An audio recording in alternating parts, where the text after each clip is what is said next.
धर्म प्रेमी बंधुओं, आप सभी को जय जिनेंद्र। आपके सहयोग से यह चैनल लगातार आगे बढ़ रहा है।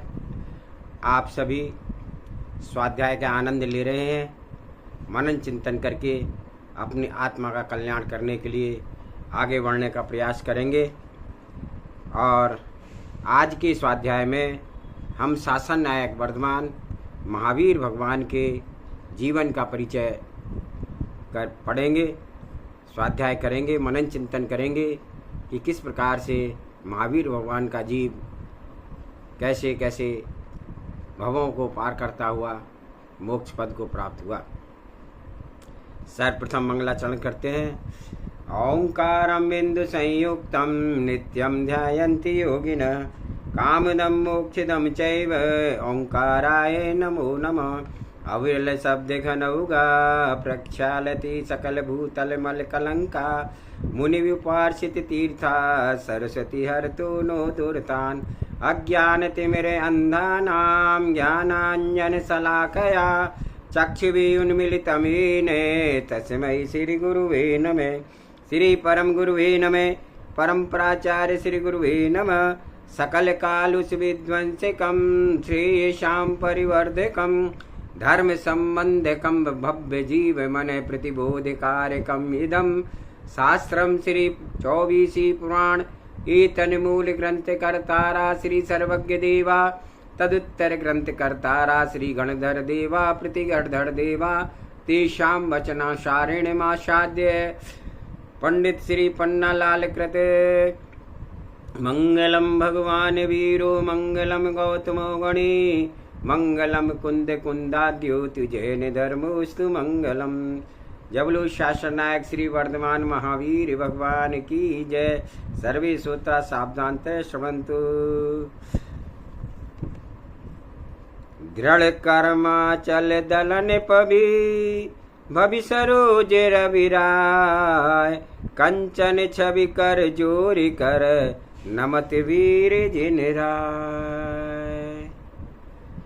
जिन्होंने अपनी दृढ़ता पूर्वक कर्मों का दलन कर लिया है और संसार रूपी सरोज के जो रवि बन गए हैं,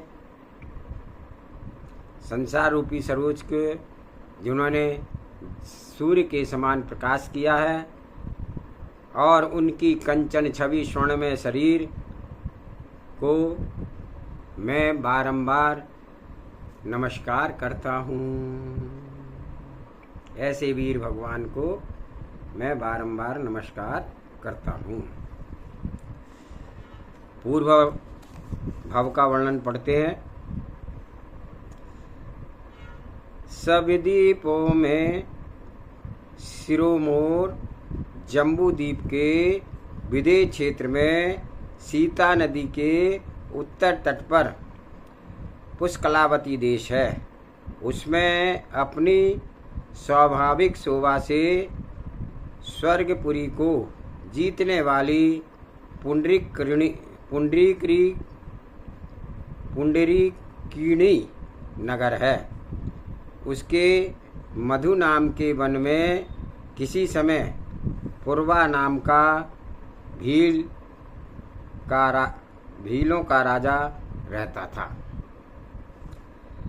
वह बड़ा ही दुष्ट था। निरीह जीवों को मारते हुए उसे कभी दया नहीं आती थी। पूर्वा की स्त्री का नाम कलिका था। दोनों स्त्री पुरुष में काफ़ी प्रेम था। एक दिन रास्ता भूलकर सागर सेन मुनिराज उस वन में इधर उधर फिर रहे थे। दूर से जिन्होंने हिरण समझ करके उन्हें मारने के लिए पूर्वा तैयार हो गया, परंतु उसकी स्त्री कलिका ने उसे उसी समय रोक दिया और कहा कि ये वन में अधिष्ठाता देव हैं, हिरणी नहीं है। इन्हें मारने को तुम संकट में पड़ जाओगे। स्त्री के कहने से प्रशांचित होकर के वह मुनिराज सागर सेन के पास पहुंचा और नमस्कार कर उन्हीं के पास बैठ गया। मुनिराज ने उसे मधुर और सरल शब्दों में उपदेश दिया, जिससे वह बहुत ही प्रसन्न हुआ। उसने मुनिराज के कहने से जीवन भर के लिए मद्य मांस और मधु का सेवन छोड़ दिया। रास्ता मिलने पर मुनिराज अपने वांछित स्थान की ओर चले गए और प्रसन्नचित पूर्वा अपने घर गया। वहाँ यह निर्दोष रूप से अपने व्रत का पालन करता रहा और आयु के अंत में शांत परिणामों से मर करके स्वधर्म स्वर्ग में देव हुआ। वहाँ उसकी आयु 1 सागर की थी।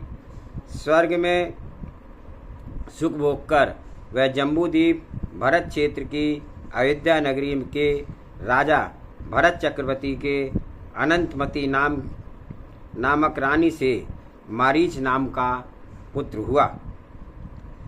उस समय वृषभदेव गृहस्थ अवस्था में ही थे। तब महाराज नाभि राय भी वर्तमान थे, इसलिए उसे जन्म का खूब उत्सव मनाया गया था। जब वह बड़ा हुआ तब उसने पितामह भगवान ऋषभदेव के साथ वह भी मुनि हो गया।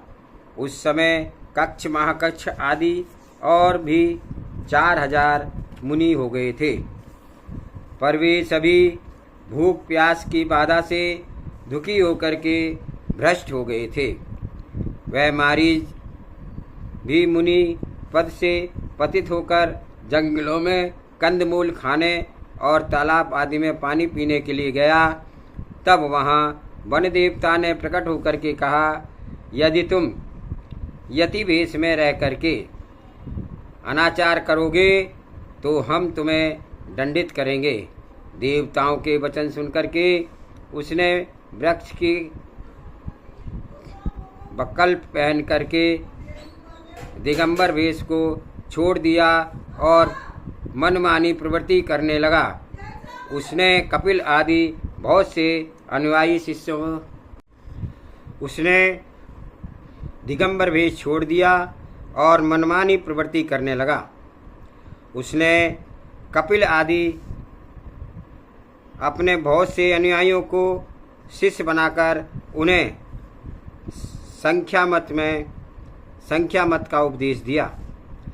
जब भगवान आदिनाथ ने समवसरण के मध्य में विराजमान होकर के दिव्य उपदेश दिया, तब उन पतित साधुओं में से बहुत से साधु पुनः जैन धर्म को दीक्षित हो गए।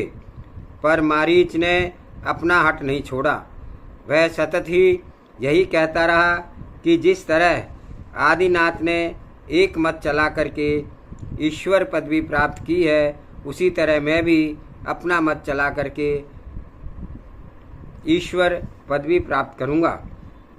इस तरह वह कंदमूल का भक्षण करता हुआ, शीतल जल से स्नान करता हुआ, वृक्ष बलकल आदि पहनता हुआ, असंख्यात मत प्रचार करता हुआ इधर उधर घूमता रहता। आयु के अंत में कुछ शांत परिणामों से मर कर के वह 5वें स्वर्ग में देव हुआ। वहाँ उसकी आयु 10 सागर की थी। आयु पूर्ण करके वह वहाँ से जय करके साकेत नगर में कपिल ब्राह्मण की काली नामक स्त्री के गर्भ से जटिल नाम का पुत्र हुआ। वह जब बड़ा हुआ तब उसने परिव्राजक संख्य साधु की दीक्षा लेकर पहले से समान संख्या तत्वों का प्रचार किया और आयु के अंत में मर करके वह स्वधर्म स्वर्ग में देव हुआ। वहाँ 2 सागर की दिव्य सुखों का अनुभव कर उसी क्षेत्र में 175 received on phone pay। स्तूड़ा भार नागर में भारद्वाज ब्राह्मण के घर उसकी पुष्पदत्ता भार्या के कुक्षी से पुष्पमित्र नाम का पुत्र हुआ।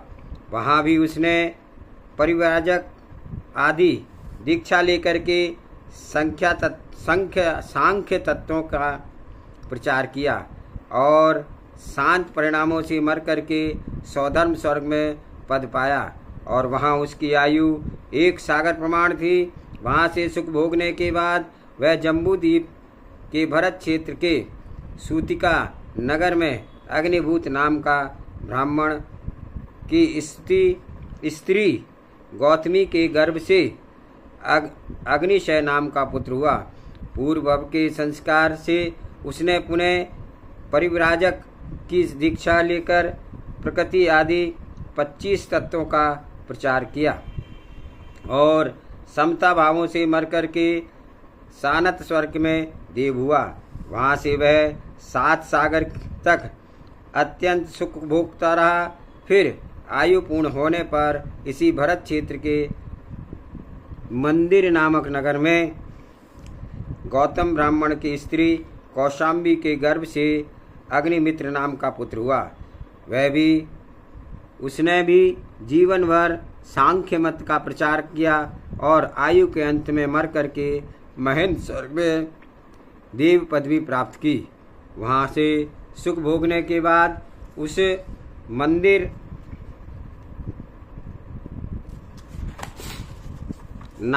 नगर के संकालयन विप्र की भार्या मंदिरा के गर्भ से भारद्वाज नाम का पुत्र हुआ। वहाँ भी उसने त्रिदंड लेकर के सांख्य मत का प्रचार किया और आयु के अंत में समता भावों से शरीर त्याग करके महेंद्र स्वर्ग में देव हुआ। वहाँ से 7 सागर के दिव्य सुखों को भोग कर अनुभव करता हुआ और बाद में वहाँ से च्युत होकर के कुधर्म फैलाने के बुरे फल से अनेक त्रस स्थावर योनि में घूम घूम कर दुख भोगता रहा। फिर मगध बिहार देश में राजगिरी नगर में सांडिल्य विप्र की स्त्री पाराशरी के गर्भ से स्थावर नाम का पुत्र हुआ। वहाँ भी बड़ा होने पर उसने पिता सांडिल्य की तरह वेद वेदांगों का जानने वाला हुआ, पर सम्यक दर्शन के बिना उसका समस्त ज्ञान विफल रहा। उसने वहाँ पर भी परिव्राजक की दीक्षा लेकर के सांख्य मत का प्रचार किया और आयु के अंत में मर करके महेंद्र स्वर्ग में देव हुआ। वहाँ उसकी आयु 7 सागर की थी। आयु के अंत में वहाँ पर उसने च्युत होकर के उसी राजगिरी नगर में विश्वभूति राजा की महारानी जैनी के गर्भ से शिवनंदी नाम का पुत्र हुआ। बड़ा होकर के वह बहुत ही सूरवीर निकला। राजा विश्वभूति के छोटे भाई का नाम विशाखभूति था। विशाखभूति के उसकी लक्ष्मणा स्त्री के सिवा विशाखानंद नाम का पुत्र हुआ था, जो अधिक बुद्धिमान नहीं था। इस परिवार के सब लोग जैन धर्म से की बहुत रुचि रखते थे। मारीच का जीव भी विश्वनंदी में भी जैन धर्म की आस्था रखता था। एक दिन राजा विश्वभूति ने शरद ऋतु के भंगुर नाशशील बादल को देख करके वैराग्य प्राप्त कर मुनि हो गए। उन्होंने अपना राज छोटे भाई विशाखभूति को दे दिया था और अपने पुत्र विश्वनंदी को युवराज बना दिया। एक दिन युवराज विश्वनंदी अपने मित्रों के साथ राजोद्यान में कीड़ा कर रहा था कि इतने में वहाँ से नए राजा विशाखभूति का पुत्र विशाखानंद निकला। राजोद्यान की शोभा देख करके उसका जी ललचा गया। उसने झट ही अपने पिता से कहा कि आपने जो वन विश्वनंदी को दे रखा है वह मुझे दे दीजिए, नहीं तो मैं घर छोड़ करके परदेश भाग जाऊंगा। राजा विशाखभूति भी पुत्र के मोह में बस होकर के बोला, बेटा यह कौन सी बड़ी बात है, मैं तुम्हें अभी यह उद्यान दिए देता हूँ। ऐसा कहकर उसने युवराज विश्वनंदी को अपने पास बुला करके कहा कि मुझे कुछ आताताइयों को रोकने के लिए पर्वतीय प्रदेशों में जाना है। जब तक मैं लौटकर वापस ना आ जाऊं तब तक यह राज्य कार्यों की देखभाल करना। काका के वचन सुनकर के निरीह विश्वनंदी ने कहा, नहीं तात, आप यहीं पर सुख से रहिए, मैं पर्वतीय प्रदेशों में जाकर के उपद्रवियों का दमन करता हूँ। राजा ने विश्वनंदी के कुछ सेना के साथ पर्वतीय प्रदेशों में भेज दिया और उसकी अनुपस्थिति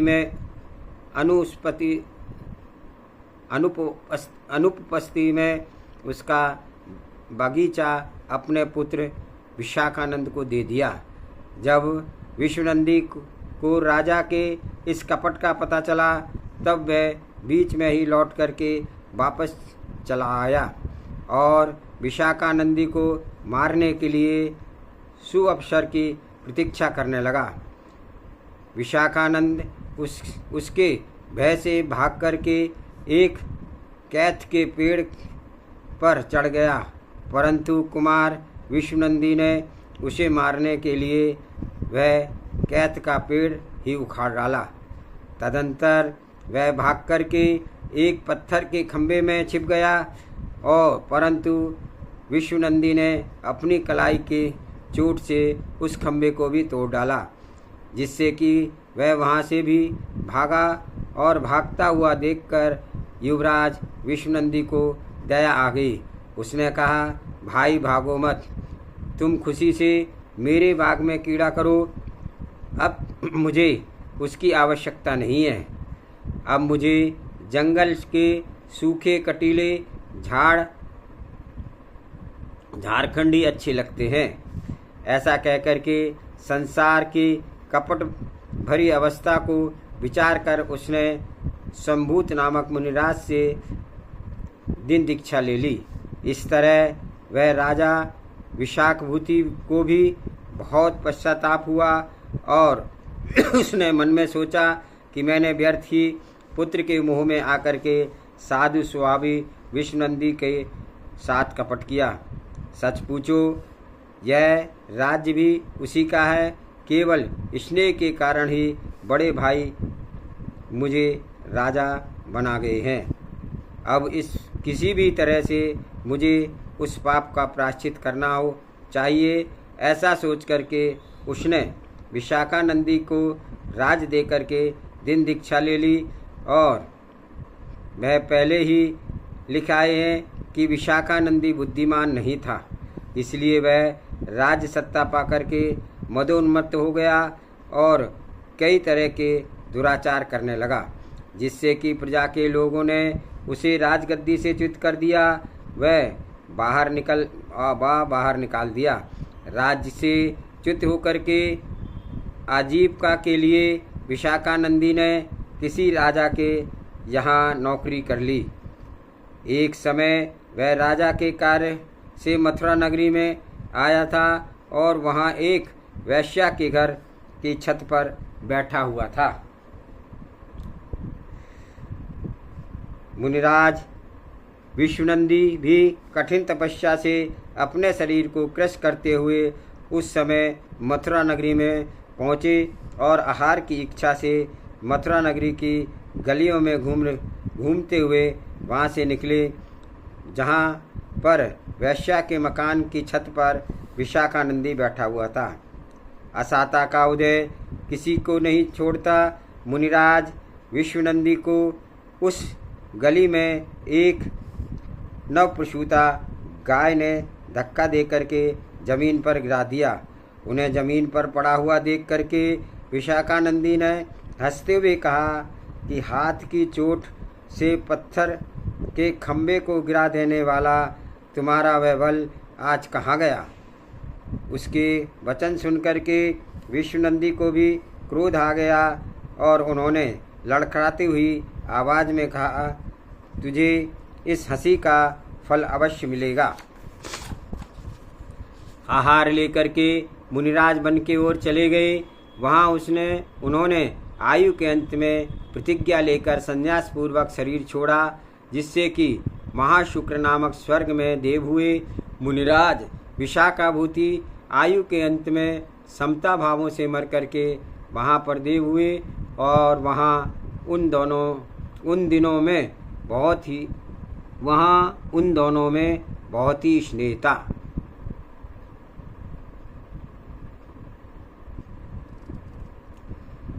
आज का स्वाध्याय यहीं पर हम समाप्त करते हैं।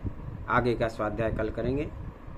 जावानी के ज्ञान से सूझे लोकालोक, सो वाणी मस्तक नमो सदा देत हूँ लोक। हे जिनवाणी भारती तोय जपो दिन रैन, जो तेरा शरण आगे सो पावे सुख चैन। 9 बार नमो पार मंत्र।